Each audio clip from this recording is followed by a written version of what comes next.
Hello and welcome to another LeetCode problem. Today we're going to be doing problem number 2017 grid game. And so in this problem, you're given a zero indexed array grid of size 2 times n, where you have a bunch of points. And so the number of rows is always going to be 2, and then n can be anywhere from 0 to like 10 to the 5th, or 1 to 10 to the 5th. And so pretty much what happens is you have a red robot and a blue robot.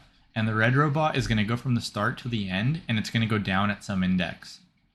And you're saying what you want to do is for every single path, like for every single square that the red robot crosses, all those numbers are going to be zeroed out. And what we are actually asked is to give us the score of the blue player, of the blue robot, given that they both play optimally. So the red robot actually wants to minimize the blue robot's score, and then the blue robot wants to maximize its score. The red robot doesn't want to maximize its own score. It wants to minimize the blue robot score, because like in this example here, actually in this example, the red robot is technically maximizing its own score, but that's not always going to be the case. So it's going to choose to, make sure that the blue robot gets a lower score instead of caring about itself. So let's just look at this example. So we have 2 rows and 3 columns, and the red robot is going to go, so let's just write them out first. And pretty much what the red robot is going to do is it's going to go forward, and then it's going to go down at some point, and then it's going to get to the end. So they're saying that the optimal solution is this. And so everything that the red robot crosses turns into a 0. And now the blue robot does the same thing. And so the blue robot then would want to get to this 4 and then turn down. So that would give it a score of 4. And then we would return 4. Let's look at the second example.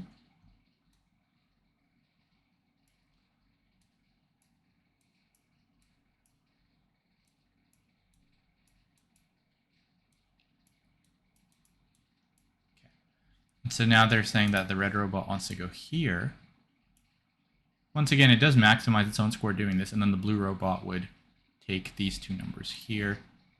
So it would take this path, and then it would get a total score of 4. Now we have one final example. 4 rows, or 4 columns this time. Okay. And so we have 1, 3, 1, 15.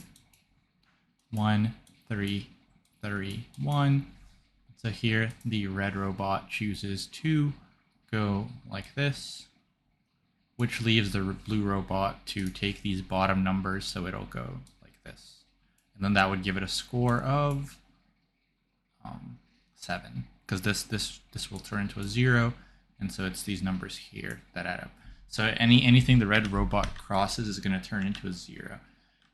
So let's actually take a look how we can do this, and we can use the bottom example to give us like what to do. Let's try to get an intuition for this problem. Let's actually draw this in this color. Okay. So let's say we have 4 columns, and we're always going to have 2 rows, but this number of columns can be really big. Okay, so we're going to draw this again, and now we're going to try to get an intuition of what to do. So pretty much what we are being told is we need to figure out like what the red robot can do to minimize the blue player score. So out of all the blue player scores possible we can get for the thing that the red robot does, we need to minimize that. So we can just calculate the blue player score for every single path that the red robot can take, and then we can minimize that, and then that's going to be our answer. So for example, what's going to be the first path the red robot can take? Well, it's pretty straightforward. It can go like this. And so if it goes like that, then what's going to be the blue player score? Well, it's actually going to be the score over here, right? So that's going to be 19. And let's actually do that. Okay, so we have one score possibility, which is 19. The second possibility is, so we crossed at the first location. The second possibility is it can go like this. And so now let's think about, like, this is going to give us a little bit more intuition on how to calculate the blue player score. Well, actually, the blue player score is going to be every single number after where the red robot crosses on the top, right? So wherever this line is here, the blue player score is going to be the sum of every single number on the top row past that. Similarly, for the first example, if we were to go like that, that would be the same thing. The blue player score is actually going to be all of these numbers past where it crosses. Okay. And now let's think of, so now we know how to get like now we know what we need to calculate for the top line. It's every single number past where it crosses. What about for the bottom line? So for this example, the bottom line is nothing, but let's keep going. So for this example, so it's actually the bottom line is everything below or before the red player crosses. So it's going to be this here. And then the same thing, the top is everything past it on the top row. So what's the score going to be here? The score is going to be 16. Okay, so let's actually delete this first and then say 16. Okay, now we're going to try to cross at the third location. So we're going to cross here. And let's remember how are we going to calculate our scores. Okay, so the top score is going to be here, and then the bottom score is going to be here. And we're just going to take the maximum, right? Like if we want the top score, we're always going to take a path where we cross and we get the whole top score. And if we want the bottom score, we're always going to go down right away and get the bottom score. So every single solution, as you can see, is either going to take the whole top and then go down, or go down straight away and take the whole bottom.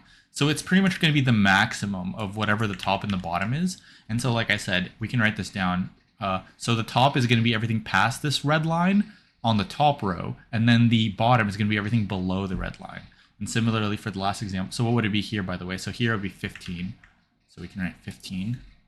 Now for our final example, this would be, it would cross at the very end, and then obviously there's nothing at the top, so it would take the bottom. And so this would be 7. And so that's the output we would return. We would return the minimum blue score because the red is going to take the best path to minimize the blue score. Okay, so let's actually write some things down. So let's write down how we would actually calculate these. So calculation top row. Sum of all numbers past where we cross, right? So it's going to be sum of all the numbers past where we cross down into this. So in this case, we don't have anything past that. But if we crossed, you know, here or something, then it would be these numbers here. Okay, now what's the calculation for the bottom row? Pretty straightforward as well.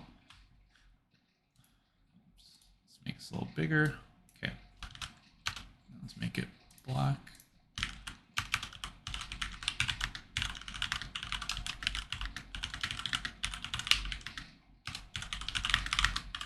Okay, so for the bottom row, it's all the numbers before we cross, right? Like if we crossed here, we crossed right here, right? And so we cross right here. So it's going to be all the numbers before we cross. So you can kind of see how we could just figure out, like we try to cross here, we try to cross here, try to cross here, try to cross here, always get these. And then by the way, our output, our actual output is going to be the maximum of these two, right? So it's going to be the maximum of these two for a given cross index. So like if we cross here, let's say, you know, like if we cross here, if we go like this and we go down, we come across, then it's going to be the maximum of this and this. And so that's how we get the score for the blue guy at an index. And then our final output is just going to be the minimum of every single one of these calculations. And so we'd get like all these for every single index. We'd get one for every single cross index. And we get the minimum. Okay, let's think about the time complexity here. So we're actually doing the sum every single time. And so the sum, like let's say it's like n length. This is actually going to be n by n because we have to do the sum at every index and then we have to go through every index. That's going to be quite costly. But if you notice, whenever we do these sums, so let me actually draw some of this. We don't actually need the numbers anymore. We just need the crossing point. So let's redraw this again. So if you look at no matter where we cross, our sums are always going to be contiguous. So like these numbers are contiguous. There are no missing elements, right? Now if we cross here, our sums are contiguous again, right? There are no missing elements. If we cross here, our sums are contiguous again. And then if we cross here, our sums are also contiguous, right? Like it's just a bunch of elements in the row that we need to sum up. And so if we actually need a bunch of elements in the row to sum up, it's pretty straightforward. You're going to use a trick called prefix sums. I've done this in a lot of other videos where we're going to pre-compute all the sums. So we're going to pre-compute all the sums for this top row, pre-compute all the sums of the bottom row. And then if you want the sum of some particular area, so let me get rid of some of these. Like let's say you want the sum here, you're actually just going to take whatever the prefix sum is here minus whatever the prefix sum is here. And so for example, let's say we have like so for this 133 example, right? So what this 1330, our sum would look like 1, 4, 7, and so on. And so if we want the sum of this whole area, so actually if we want the sum of this whole area, it would actually be this 7 right here. But if we want a sum of like some subsequence, like let's say we want a sum of this area here, it would be this number minus the number before. And so it would be 7 minus 1, which would, and then these two values, remember, are actually 3 and 3 in here. So prefix sums lets you get a sum of a contiguous chunk right away. And so that's going to be useful for this problem, because then we can turn this n times n and we can actually make it linear time, because we can get the sum now in constant time. So now we can have a linear solution. So that's pretty much all we're going to be doing, is we're going to be calculating the prefix sums for the top row, the bottom row, and then at every single cross index, we're just going to calculate like what's our actual value up here, what's our value down here. Let's take the maximum, and that's going to be the blue value, and then we have to take the minimum of all those values to get the result that we need, because the red robot is going to try to minimize the blue player's score. Okay, so hopefully that's pretty straightforward. Now let's code it up. So what we can actually do for our prefix sums is I'm just going to call this prefix sums, and then we're going to make a copy of grid first, because it's going to be useful to to get those values. And so the fastest way to do this would actually be we can just do like for I in range length grid. We can actually just say actually we want to do this at starting at index 1, because the prefix sum at index 0 is just going to be equal to the value of the grid itself. So the fastest way to get the prefix sum is it's pretty straightforward. You can say ps0 I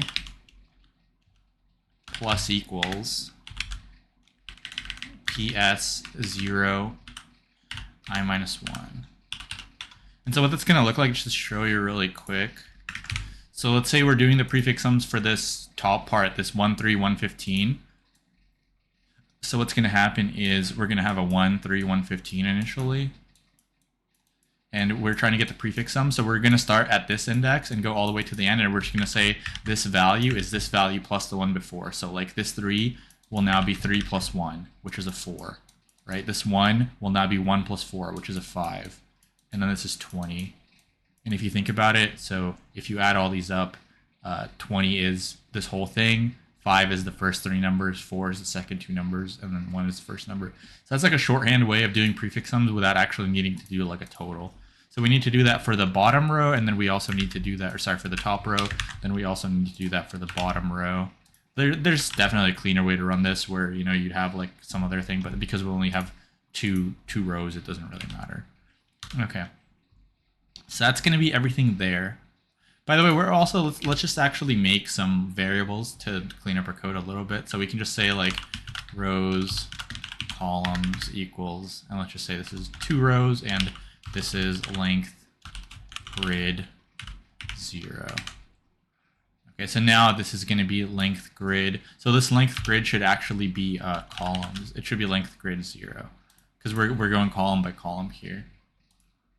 Okay, so that's that. Now what we need to do is we need to actually loop through our grid, and we need to figure out like what's going to be the value for every single crossing point. So we're going to initialize actually the result to the value of the crossing point here. And I'm going to show you why, because we're going to say that the result is going to be the value of the crossing point here, because in this case, the value of the bottom, like the way you would get the value of the bottom is you would have to get the prefix sum before this index, but because this index is 0, if we don't want to have negative indices, then we'd want to just initialize it to that. So we're going to initialize it to that one.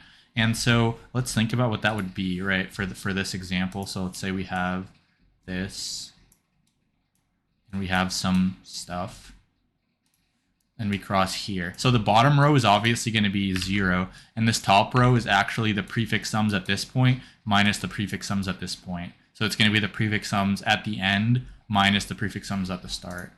So that's going to be pretty straightforward. We're just going to initialize it to that. So we're going to say ps 0, and then this is going to be at the very end. So we can just say -1 minus ps 0 at index 0. Now we can loop through our columns, but we're going to start at column 1 because this is going to give you the output at column 0. That's going to be our initial output. So now we can say for I in range. Now we can do the same thing again. I think no, I don't think we can. I don't think we can. I think we do have to have like different loops. I don't think we could do it together because when we do the right side, we're gonna take the prefix sums at the very end. Okay. So now that we do this, we need to actually calculate the top and the bottom, and then we are going to maximize those. So we can just say top equals. So remember the top is after our crossing point, so that's going to be prefix sums at the very end. That's going to be prefix sum 0 at the very last location minus prefix sum 0 at our current location. So that's going to be I. Yeah. Okay. And so now that's going to be our top. Now let's do our bottom. So our bottom is going to be the prefix sums. Let's look at the picture again. So for this, there is no bottom, but let's look at another example just to get a good clarification here. Like let's say we cross here. So we have more things. Okay, so let's say we cross here.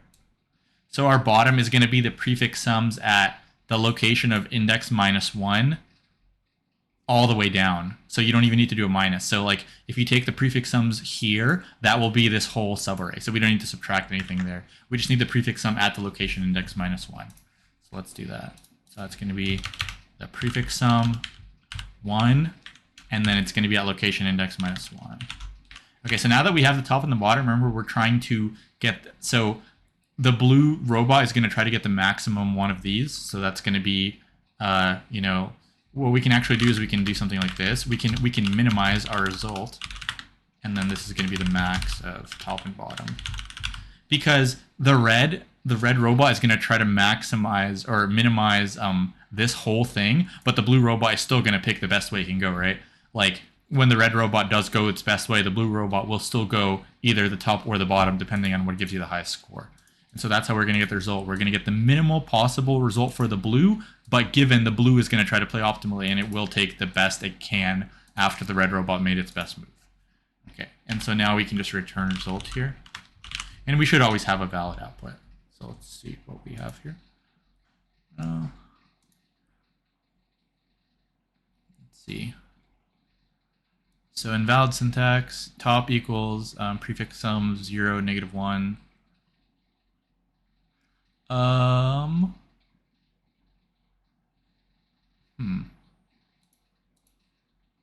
It's definitely interesting. Let's see what we did wrong here. First of all, let's see if this part's right. Or I guess it doesn't matter. Okay, so prefix sum 0. So it is row 0, and then column, it needs to be at the last value. Maybe you can't do something like this, and but that's okay. If we can't do it like that, we can just write it like this. That'd be fine too. It is interesting. It did let us do it here though, so I'm thinking it's something else. Because like, let's say we try this. Does this work? Okay, that works. So if it let us do it here, then we definitely screwed up something here. And so what is that? Oh, I've been coding in JavaScript too much. Okay. Yeah, that's interesting. Okay, there we go. Too much JavaScript. Definitely mixing up the languages. Okay. So that did work. There's really like only one way to do this problem, so efficiency-wise, like it's not too concerning. Okay. So let's think of the time and space complexity here. So for the time, like I said, we are actually, so for this, when we're making the prefix sums, we're actually only looping through the array one time. So that's going to be O of whatever the columns was. So we'll just call that columns. And then when we're actually looping through again to get the best result, we're looping through it one time. So this is big O of n, this is big O of n, where n is the length of columns. Okay, and for space, so we are initializing this prefix sums thing, and this prefix sums is going to be the length of columns. So that's going to be big O of columns. It's going to be, you know, big O of columns times 2 rows, which will be like big O of 2 times columns, but that's going to, you know, we can cancel out the 2. So that's going to be that. Okay, so I think that's going to be it for this problem. Hopefully you liked it, and if you did, please like the video and subscribe to the channel, and I will see you in the next one. Thanks for watching.